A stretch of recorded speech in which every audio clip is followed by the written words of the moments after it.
प्रदोषसमयेश्वर दर्शनमहिमा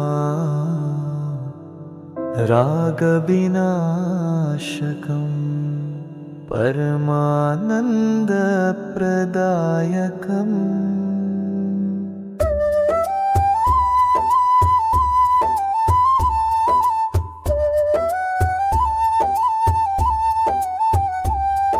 त्रयोदशी दिवसे प्रभाते स्मरणं भीमरूपस्य कृपालोक्तिप्रदायकं गौर्या सह संगं शिवस्य चिन्तनं भवबन्धमोचनं जीवनप्रेरं। प्रदोषसमये महादेव दर्शन पापविनाशकं परमानन्दप्रदायकम्।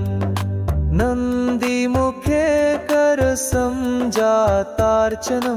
कल्याणफलप्रदं शिवपूजानं रणमोचनं सुखसन्तानप्रदं कर्मक्षयकर्त्रो नमः शम्भवे। प्रदोषसमये महादेव दर्शन पापविनाशकं परमानन्दप्रदायकम्।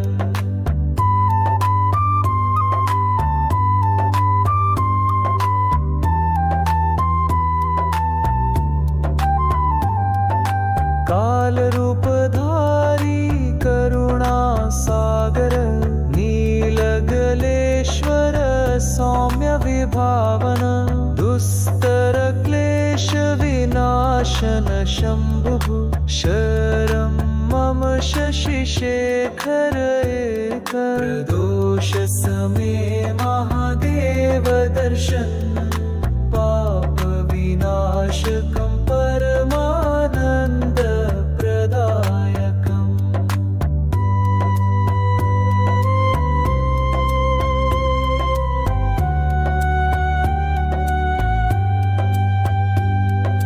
प्रदोषवेला पुण्यकालावसरे